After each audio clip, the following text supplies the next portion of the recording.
Anjala, and our focus this morning is on the long route or the long road to 2026 as the much touted electoral reforms by Honorable Norbert Mao, the Minister of Justice and Constitutional Affairs, do not seem to be seeing the light of the day.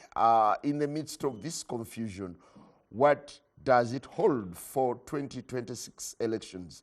This and much more we will inform our discussion this morning together with Honorable Medad Lubega Segona, Member of Parliament for Busiro, together with Honorable Emmanuel Dombo Lumala, Director Communications at the NRM Secretariat. Good to have you, Honorable Segona. My pleasure. Good morning, Simon. Good morning, Honorable Emmanuel Lumala Dombo, and to our viewers out there. Well, a very good morning, Honorable Dombo.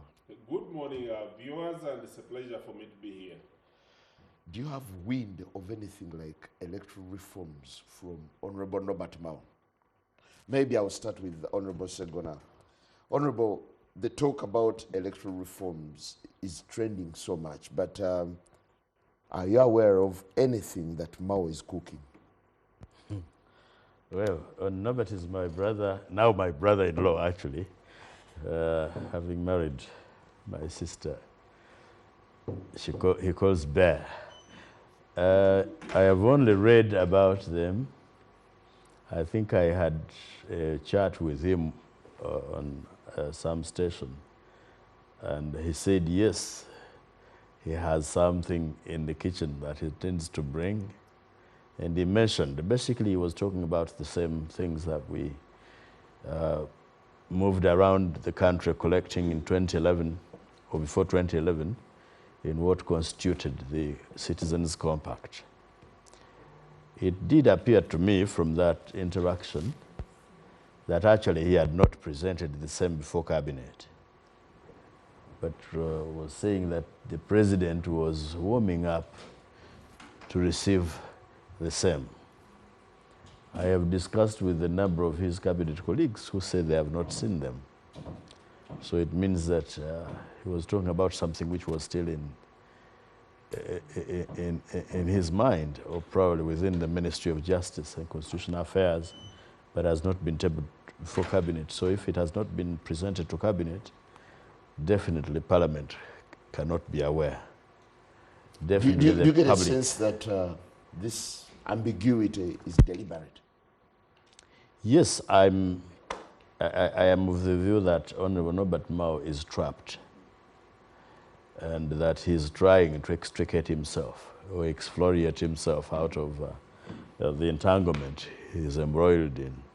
First and foremost, Norbert and the rest of us moved across the country and collected these views, and he said at the beginning, when he was joining government, that his intention was to have those reforms that we've been agitating for presented, that they agreed with the President in their marriage, that this is... In the agreement? That is, yes, in their marriage agreement, which other people have since termed an employment contract. In the employment contract, that there would be reforms. You remember at the beginning when Norbert said that there are reforms agreed on, and then the old man said, no, Mao is dreaming. We have never talked about such. Why, everything is okay. So I get the sense that Norbert, having made those promises that he's going to bring reforms, he's trying to say, well, internally, because internally I don't think they can have space.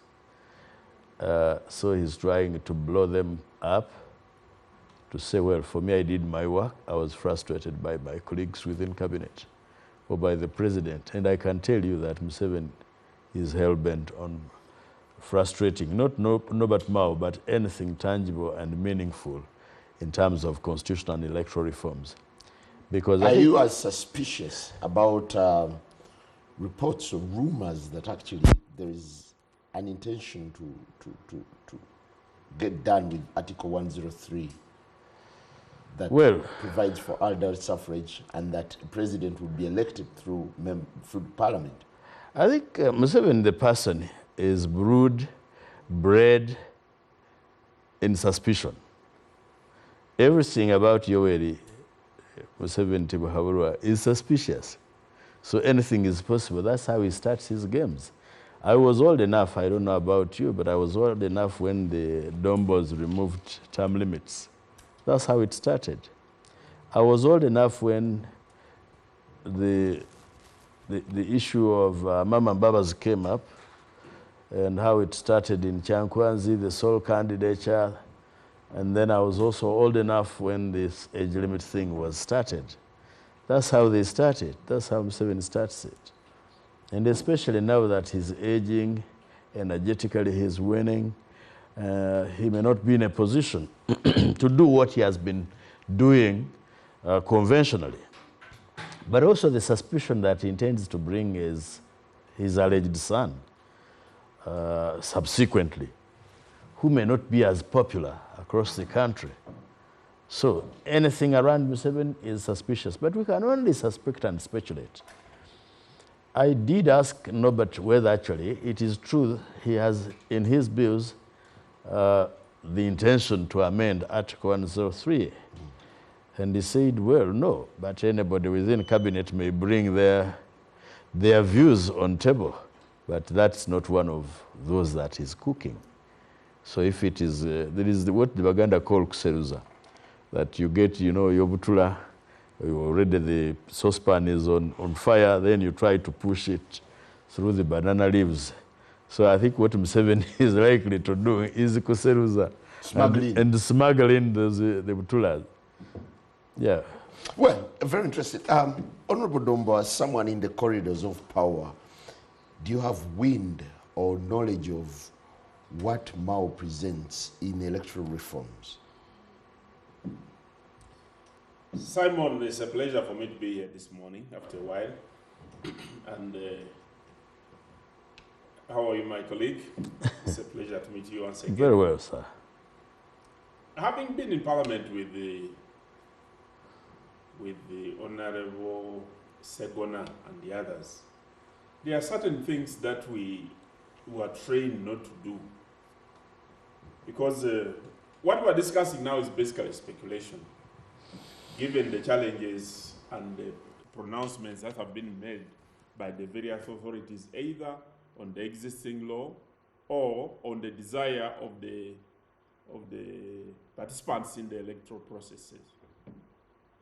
I've not had an opportunity to meet my brother, Honorable Mao, and I've been here before and expressed wondered how Honorable Mao chooses to publish something that he had not even agreed with his colleagues in cabinet. But it could be he was being preemptive, so that, or it was part of the consultative process. That's how he chose to consult and then find out what will come out. Or he agreed with the people he talked to. So do we take it that the Secretariat is not aware of reforms? No, we are not aware about any constitutional reforms, but we are very aware that there have been various authorities that have made recommendations. We know the Supreme Court of Uganda has previously made recommendations when they were adjudicating one of the matters that had been put before them. We also know that previously there was an attempt to set up, I remember Honorable Kotafire coming up one day and naming the Constitutional Review Commission, which never was. But also when I was still in Parliament, I remember at one time when we were concluding Parliament, Honorable Gunda, when the Citizens Compact came, they said because of the time factor, the coming Parliament will have an opportunity to look through those. All this has been outstanding and pending business, which hasn't been concluded. But let it suffice also to add that irrespective of those challenges, I believe there is adequate provisions in the law to enable the participants and those who wish to participate in the elections to participate in the elections and continue with what we have been doing. Honorable Segona knows very well that in the previous Parliament, he wasn't part of the leader of the opposition. He wasn't in the leader of the opposition, the party which was in the leading in the opposition. Right now, out of the electoral process, National Unity Platform emerged. There was no modification in the law for them in order that to happen. So if we have the electoral system and the electoral rolls, which enabled the National Unity Platform and other people to be elected and have been duly elected, we believe even with the challenges that we are going through and the speculations, the law can still go ahead to organize elections. And for us on our part, me being at the Secretariat and the Mobilization and Information and Communication, we are very busy preparing for the elections. Regardless. Following the roadmap as published by the Independent Electoral Commission. Okay, do you imagine that Mao is dangling this carrot of reforms for his own good or to arouse the sentiment of the public? In your published of the motion that we are going to discuss, you call this strategic ambiguity. You know, very senior people and very brilliant people, when they communicate, they can choose to be deliberately ambiguous. And strategic ambiguity, if you read and you did the research about how people use it to communicate, it creates an option that in the case it works out, let it be. In the case it doesn't, this is an opportunity, I have put up my case. That is how people communicate in such a strategic manner, that he has made his proposals because that's what he was supposed. He promised as a Minister for Justice when he entered the government. And he said within a period of 1 year, he will have come up with the reforms. But although Honorable Norbert Mao entered government as through an agreement, I don't think he's an equal player in the agreement that he entered. Because he entered an agreement where he's serving as a minister in a government where there is a president and cabinet. So it was an employment contract? No, it can't be an employment contract. But out of that contract, he has been employed and he earns money. That cannot be disputed. Even these members of parliament, when they were elected, they entered an employment contract. They earned money. Why they try to talk against Mao's, I don't know why. To me, I have no problem with that. Because they work, and he who works deserves payment. But what I want to tell you is that Honorable Mao getting into cabinet, he knows how cabinet works, because cabinet has regulations and rules. Why he chooses to work differently, that's a question which Honorable Mao can best answer. Then secondly, cabinet handles business according to the priorities that are... So you're intrigued by the way Mao is seemingly working parallel to the cabinet's wishes? Not parallel to the cabinet wishes, but not in the usual way that usually cabinet works. Because I would have expected that by the time he came out with the proposals for discussion in the public, that he could have done internal consultation. But I decided to consult members of cabinet when I was going to appear on various media stations to find out whether this matter had been discussed by cabinet. And they said it hadn't been, but it was scheduled to come on cabinet anytime. So I don't know when the anytime will be. But for us in the political field, we are busy doing the mobilization, preparing for the election. Honorable Segona, is Mao being strategically ambiguous and it's deliberate? I did answer that in the affirmative, and I gave you the reasons and the background to that. You remember Pontius Pilate? You remember what he did? He knew that he was just about to shed innocent blood. He washed himself clean. Norbert having told me what he told me, that's not one of them. I saw in the papers where he was saying that he had instructed the Law Reform Commission to compile ideas, and that was one of them. Now, I only need him to come out and tell me that, yes, it is one of the ideas that he put before Law Reform Commission. And my interest would be in knowing where he got that idea from. Because first we traversed the country and collected views with him in the steering. And that was not one of them. Number two, cabinet has not sat down to discuss these issues. So definitely, it is not an idea from cabinet, because the cabinet has not discussed his reforms. It has not come to parliament. The Law Reform Commission has not conducted public hearings. So where is this amendment to Article 103 coming from? Unpopular as it may sound now. And he even is quoted to have what would be said, the good and the bad of it? no, he is quoted to have said that, you know, when there is a bad idea, there is a tendency by your opponents to associate it with you. But in his communication that he did instruct Law Reform Commission to compile those, and this was one of them, he does not tell where the idea came from. I think he's swallowing somebody's bullet. My suspicion, Emmanuel says in Parliament we are trained not to debate in speculation. That is in the rules of Parliament. I am not on the floor of the House, so I left that rule there.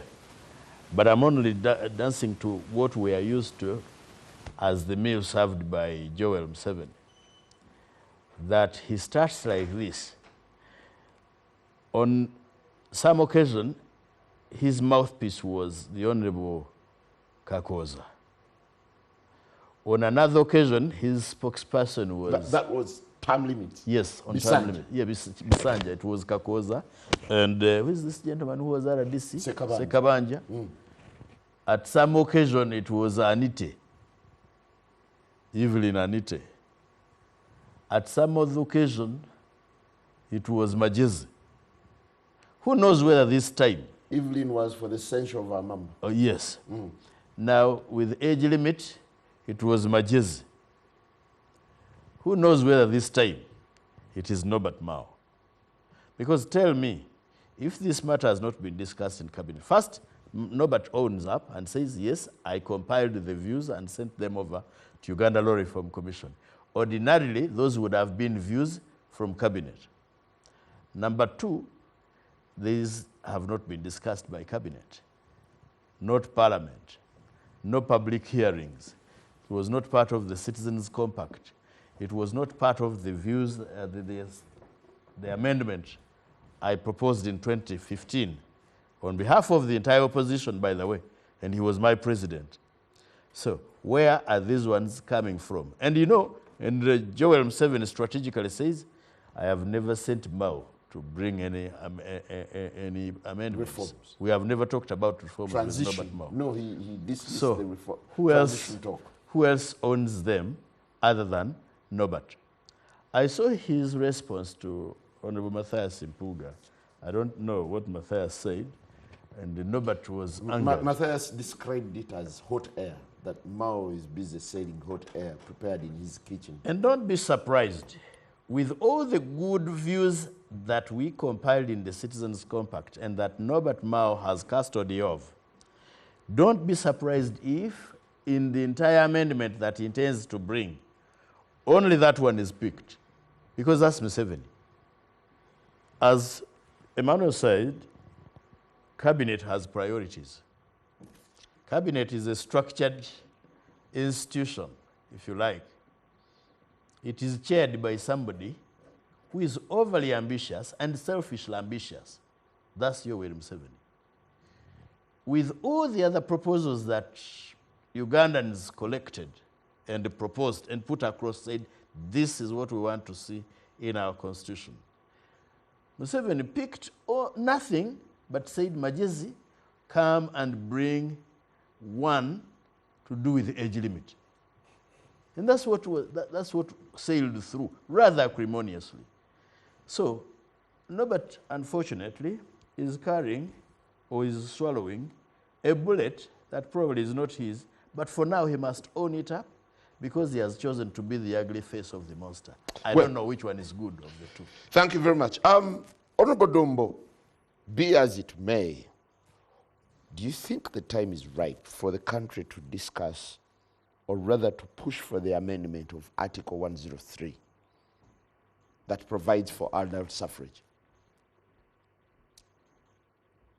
For the same reason I have stated before, this is not something that we have, the party that I speak for, none of the organs of the party has considered this matter yet.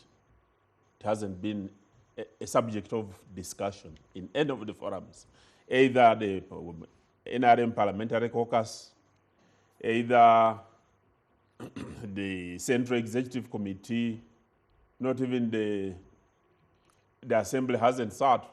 We are busy preparing for other things, including the by-elections in Kisoro, because of the minister who died. So I fear to begin talking in speculation on a matter which specifically no organ of the party has considered yet.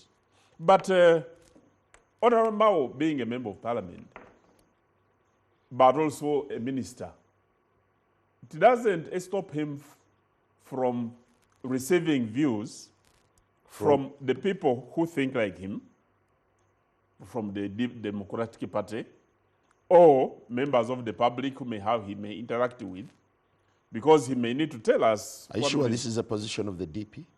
No, I mean it is Mao who should speak for us, because Mao is DP. Mao is not NRM. So Mao is DP. He's the President General of DP. So when he speaks, he came to NRM government through an agreement which he signed. Therefore, the views that he carries are either his as an individual or the organs that he represents, like the Democratic Party or the cabinet of Uganda. Did you ever scan the agreement that Mao signed with President Museveni? Yes, I did look at part of the agreement, not in full detail, but I was not privy to the negotiations and discussions, because the agreement may speak, but what was formed the basis of the discussion and the agreement, but that for now is immaterial, because he's now in the government and he's conducting work in order to further the interests of government and the government of Uganda. So whose interests is Mao pushing? If he intends to tinker with Article 103, if the NRM is now distancing itself from him? For me, I have not distanced from what Honorable Mao has said. I've just said that I have not been in any organ of the party which has made those discussions. But you cannot prevent Honorable Norbert Mao. First of all, he's a very intelligent person. He interacts privately with various professional associations. He interacts professionally, even in his own right, as a member of president of the Democratic Party. So you would entertain his proposal? If he has views, you would entertain his proposal? Cabinet would, and then they would come to Parliament, and Parliament would consider them. If they find them fit, then they will make a decision on them. Because there is nothing that prevents Honorable Norbert Mao, either privately as a President General of DP or as Member of Parliament, from coming up with ideas, or even selling those ideas through the proxies he may use. You know, in Parliament, there are so many ways of bringing up ideas for the debate. You know, Honorable Mao can choose, if the idea was his, to sell it to a different professional association and consider and find out whether it may be beneficial, depending on how he has brought it up. From the perspective of a former legislator, do you find it devilish or fine that Article 103 should be tinkered with at such a time as we head to 2026? The powers to amend the Constitution lies with the members of Parliament. And the Constitution deliberately provided for possibilities of amendment depending on the need. Right now, because nobody has raised it, it's not something that we have discussed. But I have had one of our strongest points, and the democracy that we chose to use under the current Constitution is that power belongs to the people. And the people shall exercise it through regular elections and the referenda.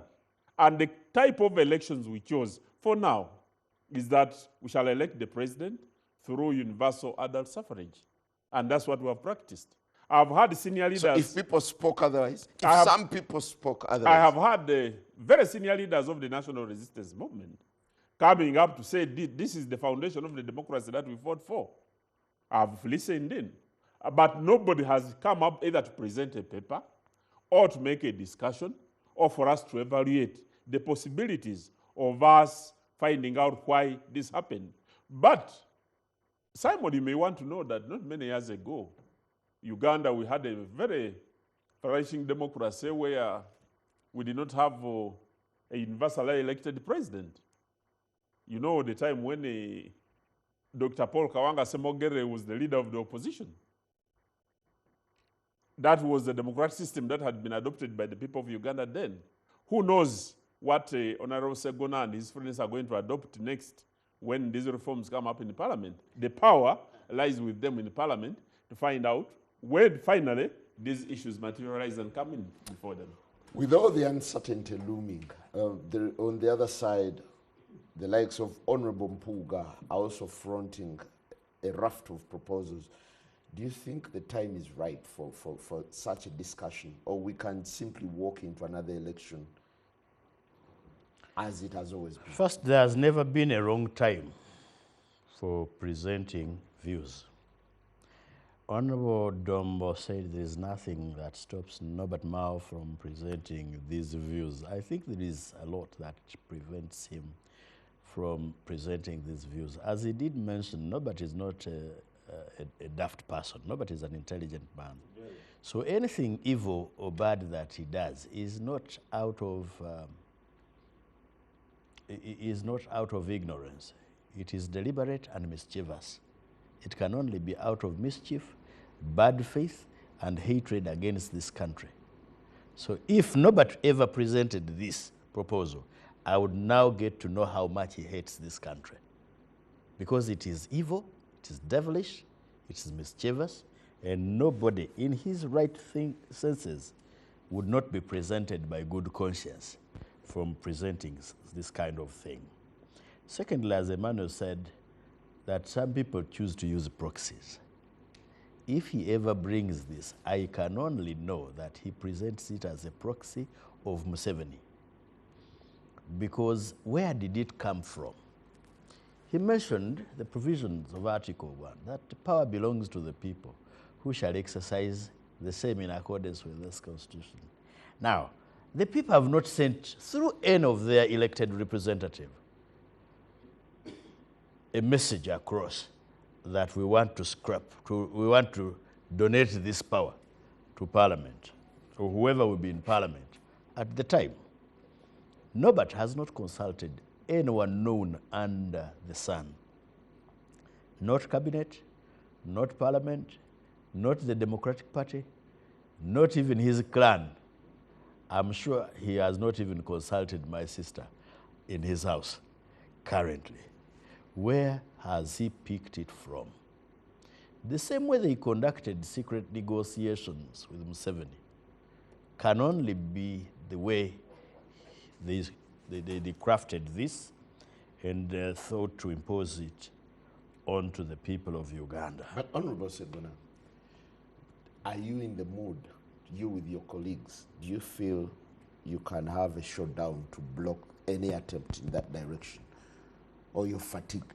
I am in the mood to fight anything destructive to this country. And this mood is a standing mood.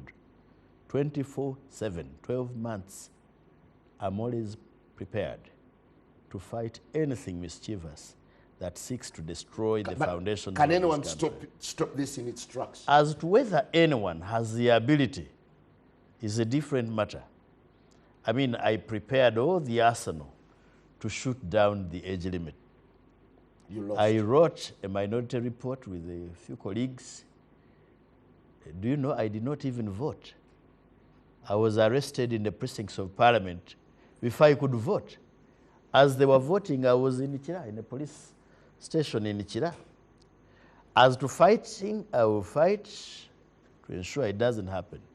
If an accident happens, then I will know this country offended God, that God has not forgiven us, and we are still paying the price. Is it stoppable, in Yeah, your opinion? it is stoppable. If term limits failed, if the bid to thwart term limits failed, the bid to thwart age limit failed, who could stop this? Do you know what happened with age limit? When we attempted to go to the people and consult them, even with some people even got facilitation. They got money to go to the constituencies and consult. One, those of us who were consulting without their money were stopped brutally by the police. Those others that had the money paid by Parliament, for us we returned that money, remember? Those that did not return the money were stopped by their party chairman, Yoweri Museveni, from consulting the people. Why? Because in a few areas where consultations had taken place, the people said no. You know, sometimes I envy people. You remember in DRC when they wanted to tinker with the constitution? Parliament, the Parliament of Democratic Republic of Congo, said no. That's why Kabila is not president. So you asked a question, is it stoppable? Yes, Ugandans must rise up and say no. I can tell Ugandans, Museveni cannot shoot all of us. If we said no, make life difficult for those members of parliament who tinker with your constitution to say we want to introduce such a thing and take away your powers. Don't allow them to come. You know, you've seen what has happened in Kenya. The other time, a member of parliament who presented the motion to remove Gachagua was thrown out of a bar. People said, we cannot associate with you. The problem with Ugandans is that somebody will do this and then come back to you with a few coins and you start massaging him. Decide. Resist. When I was growing up as a young man, Museveni taught me the word resistance. My first time to know of the English word resistance, I had it from Museveni. I was in P2. Well, we need to take a very short break at this very moment, but the question remains, is Mao's bid for electoral reforms to, among others, amend Article 103 that provides for adult suffrage stoppable? Anyway, good morning.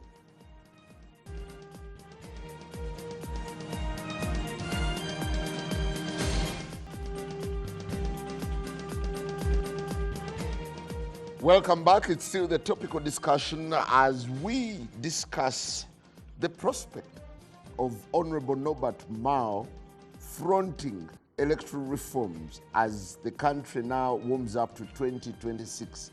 Could this be a mischievous effort, or an effort in good direction? But well, like I asked Honorable Segona earlier, do you think Mao's bid, going by precedent, would be stoppable? Like I mentioned, when you read the Constitution of Uganda, there are specific provisions on how that Constitution should be amended. And every time we go for an election, there is a deliberate effort by either party to ensure that they mobilize enough numbers. And one of the purposes is to ensure that when you can form government when you have majority members of parliament. You can pass budget, because you can be the government and the people refuse to pass your budget if the members of parliament are not for you. But also, parliament has been given mandate to pass laws for the good governance of this country.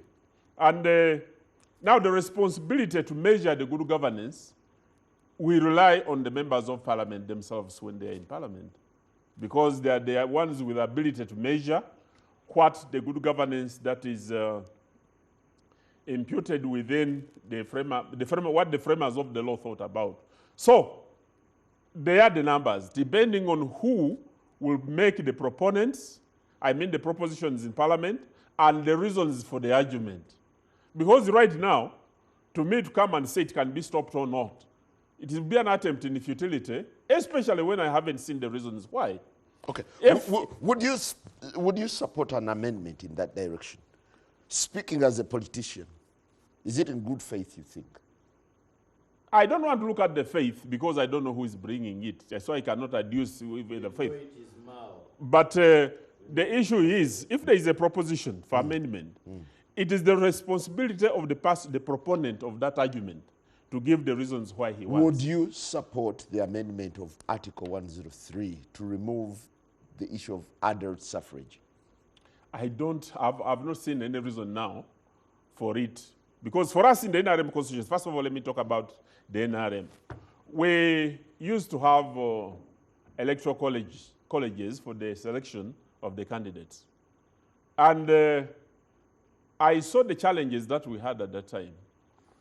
In my district, there was one candidate who came and carried all the voters away, and he hid them. So when the following day, we went to the venue where the elections were supposed to be, people were ferried in from another district where they had been hidden, and they came in. That was a very big disadvantage. And because of the altercation that came out of it, when this matter came up, the national chairman and the various organs of the party, on the first attempt we were defeated when we attempted to say that let the elections be by adult suffrage. On the first attempt, we were defeated. The president said, he quoted the Nyankole proverb, which says that when an old man does something and doesn't work, he hid it, and he said we shall revisit it. Subsequently, after I had left Parliament, that matter was revisited, and they introduced adult suffrage in the primaries of the party, but not only adult suffrage, but also they introduced lining up. That let us do it in open, but also let us line up when everybody is saying. So you can't be sure what exactly will come out tomorrow and what the arguments may be. I want to tell you that our Parliament of Uganda, for us, we shall rely on their wisdom and their intelligence, because the Constitution gives them the powers to consider the matters. Okay, is there a sense of eagerness from the NRM to know what exactly Mao is all about as we head to 2026? Or you feel the status quo can be maintained and you'd still turn out victorious? I think Honorable Norbert Mao came in through an agreement, and he knows the person he went to an agreement with. If President Museveni wanted to find out what Mao thinks about, he will not be speculating and thinking about it. He'll pick a phone and call him and say, let us discuss this matter. I don't know what they have so far discussed. But also, Honorable Mao, like I said, interacts with other people, and he's a very intelligent person. You may want to know that when he was guild president, I'm the one who replaced him in Makerere University. So I've worked with him for a very long period of time. We're with him in Parliament, and I know how intelligent he is when he chooses to pursue an issue. But the onus is on him to come and tell the public. Okay, how does it look when the party in power is also kept guessing by one person? No, depending, it is a modus operandi, because the consultative process, I don't know who is consulting who at this matter. Because members of the Central Executive Committee, SEC hasn't sat. But does it stop members of SEC from consulting one another if a matter has come up, or the chairman consulting them in a case an issue came up at that level? Does it stop the members of the conference to say, what is this issue coming up? Does it prevent the chairpersons of LC5 or the chairpersons of districts? There are many structures of administration through which consultation could be taking place. Honorable Segona, do you find it baffling that even the NRM is also guessing about electoral No, I'm not baffled at all, because is there something called NRM? There is. NRM, he is the spokesperson. You know, I've told you before, and I do not want to sound in contempt of my colleagues and friends. I want to retain a level of decency when I'm speaking. But I know that it's nothing called NRM. NRM is Museveni himself, and Museveni is NRM. What he decides probably consults his wife, consults his brother, and lately his son. Dombo will communicate as and when they instruct him to communicate this. I mean, how can you even be saying that probably consulted members of SEC? What business would ordinarily Norbert Mao have with SEC or NRM? You know, that's number one. Number two, even if there were consultations, why would they be in secret over a matter of national governance? Why would there be secret conversations? Why would we have secret consultations, etc.?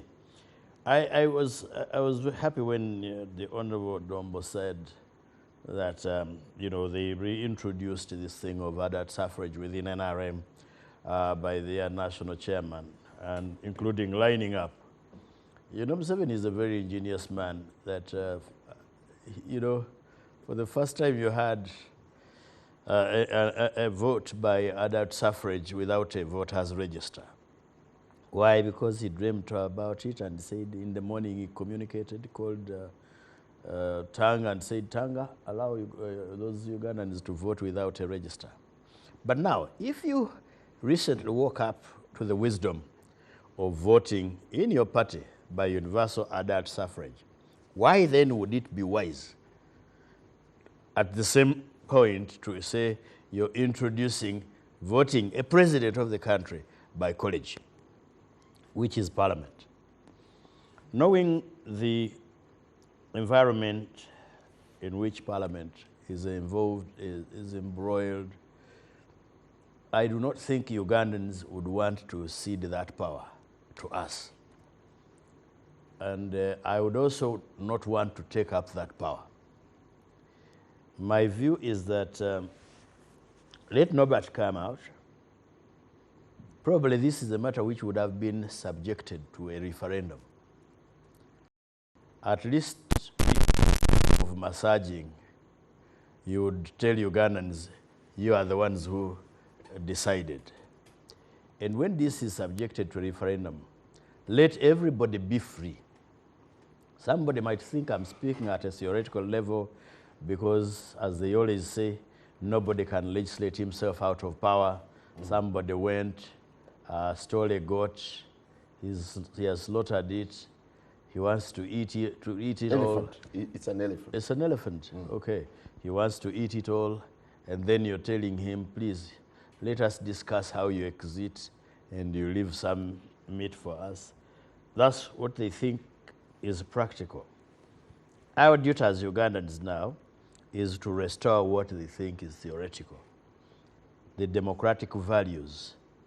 If I wish we could even in the amendments include a duty, I think amend probably Article 17 and include a duty for Ugandans to respect not just the Constitution, but constitutionalism. Yeah, but isn't it astonishing at the same time that with all the amendments, the reforms that are being flown around, the appetite to discuss this matter within the opposition is low or non-existent?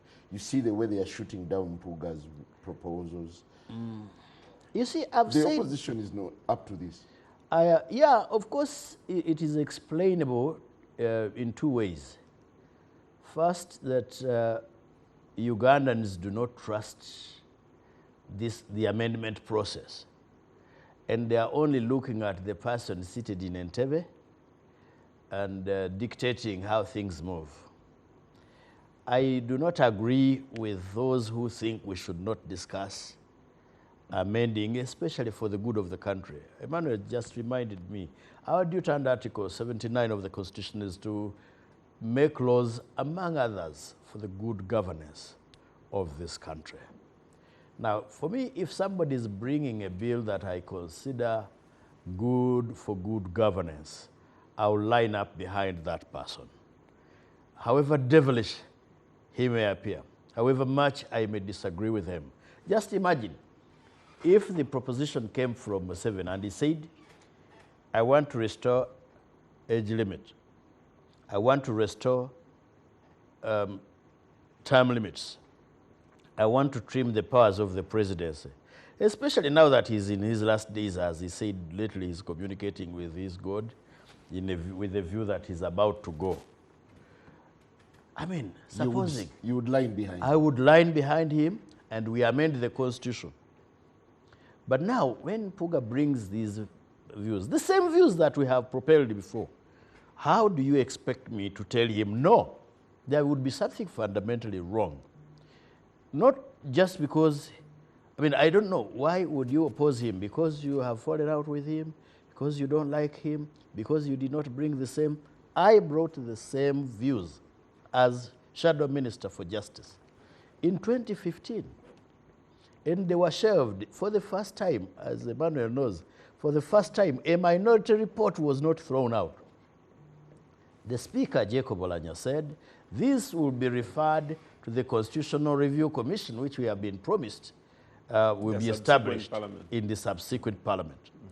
I did ask, because it was brought by, that view was propelled by the Honorable Fred Ruhindi, a very dignified man, I have continued to say, and supported, buttressed by Dr. Ruhakana Rugunda, another dignified man. And I asked them, you're saying you're going to establish a Constitutional Review Commission, supposing you do not come back. And their answer, Ruhindi's answer to me was, well, since they are your views, you will be in government, you will do it. And of course I was deflated on that. Now, today somebody brings back the same views, and you expect me to say no? There would be something fundamentally wrong. On the other hand, it is about mistrust, because people do not trust Museveni. I told you, Museveni is brewed and bred in mischief and mistrust and suspicion. Yes, but if he does it, you see, the Baganda say, Omulimbo mwerekera paka kuluji. If Dombo tells you I stay in Naguru, you follow him up to where he stays. He ends up in Kamoj. Dombo is a liar. Yeah, I mean, assume Dombo is a liar. I mean, if he speaks for NRM. Well, the question is, how do you find out whether he's a liar or not until you follow him up to down in Kamocha, where he stays. So it is the following up that finds out whether he is or he's not. That's the point I'm making. That's the same spirit in which you would support Mao. If Museveni and Mao brought an idea to say, one, we want to remove, to restore age limit, term limit, I will follow them. If Mao, whether for himself or on behalf of Museveni, came and said, we want to remove 103, if I got an opportunity to strike at them, I would strike before they get there. Because I know Museveni. Anything mischievous. What if it comes sugar-coated? They promise to restore term limits, ensure more transparent voting system. The sugar coating cannot work with a person like me. It works with persons of mild intellect. Because those persons are not able to read between the lines. That's number one. Number two, it cannot be omnibus. The way we vote in Parliament, we vote clause on the laws. It's clause by clause. Now, of course, it's a huge temptation. Should we walk in and try to salvage what we are able to salvage and ditch what we are able to ditch? Or we fear that they are likely to defeat us, then we stand out and boycott. I will give you an example. On age limit, I was not able to read the minority report that I led. Because as we were proceeding, there was a view by some people that we walk out and abandon the proceedings. There was a view by others that no, let's just go out, reconvene, and re-strategize together. Now, some people were pushing us to exit the chamber so that the minority report is not on record. Ingeniously, quite skillfully, I had shared it with a colleague, Honorable Moding. So when they called, there is a minority report, where is it, where is it? So before they could close the debate, Moding stood up and said, I have it. And remember, she was a signatory to the same. Otherwise, we were going to exit and we would leave that vacuum. I'll also give you an example. When I think they were amending term limit, when they were amending term limits, the opposition walked out. I think you were there, Emmanuel. There remained only one person. That was the Honorable Ben Wacha. And as they were pushing, they were abusing him. Why has he remained behind etc.? One of the amendments he brought was Article 82, capital A, the position or the provision on leader of the opposition. Today, we have it because Ben Wacha remained and raised it. Now, because they had already stolen the elephant, they thought this was a rabbit. So they said, throw that rabbit to him. So it is a question of us sitting and talking to each other and have a common strategy. It does not work. Which is lacking, apparently. Yes, yeah, it is, because when you have a member of the opposition saying, I am bringing these views, and you have others saying, no, you can't bring them on board, then you have somebody seeking to amend Article 103, and you are not speaking in unison. What I would appeal colleagues to do is to sit down and talk. I mean, Museveni could talk to Joseph Kony. I know that they are more or less birds of a feather. But they could talk even when they were shooting at each other. What stops us from talking to each other and listening? Even when Mao is propelling this, nothing will stop me from calling him Nimga Alomuko. What has happened? What has my sister served you this morning? How can you bring this kind of thing? I want to hear what he says. You're that close. To Norbert Mao, we talk. We are not close, but we talk. We have fundamentally disagreed, but that doesn't stop me from talking to him. Well, very interesting. Have you internalized the proposals that are being fronted by Honorable Mpuga? I haven't, but I remember Honorable Mpuga raising some issues about 2 months ago about reforms of the Constitution on his Twitter handle.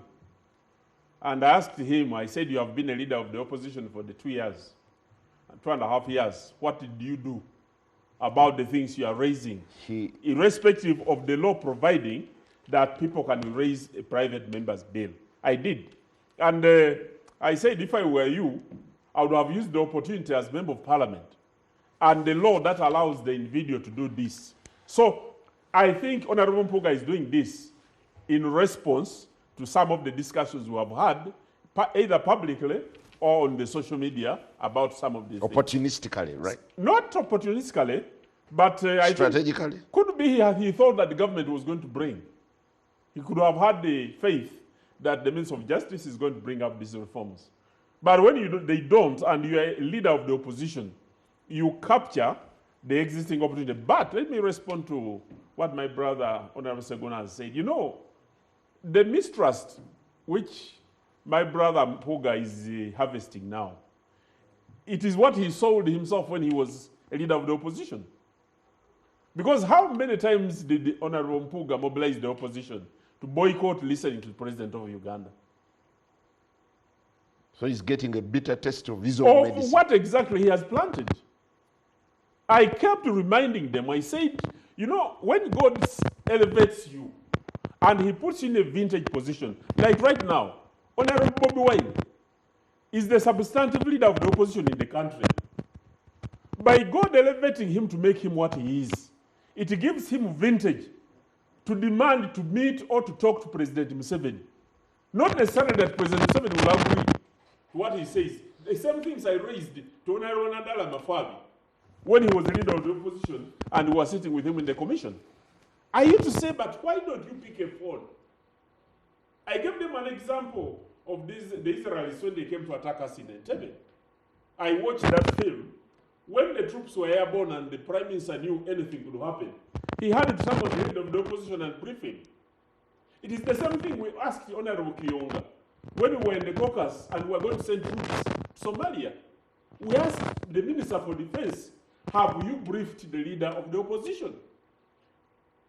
And from the caucus, Honorable Kiyonga went and met the Professor Ogenga Latigo, and when they discussed, we had the way through.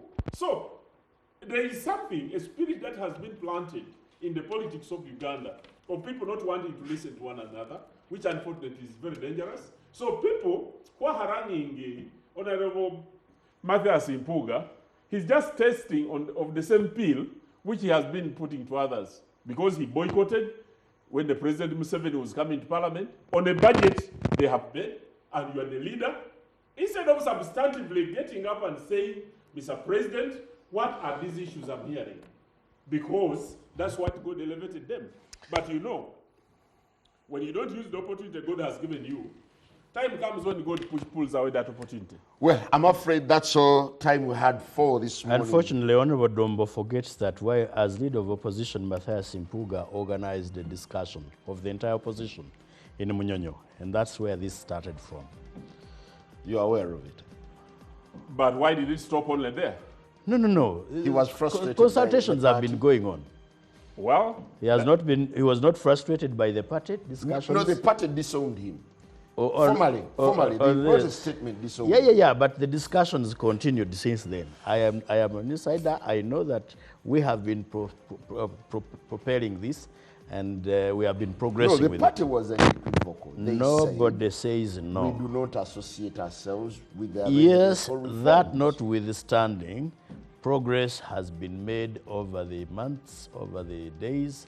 We've been working on it. But not within the structures of the party. It didn't have to be. It didn't have to be within the structures of the party. He never got the endorsement of the party. He did not.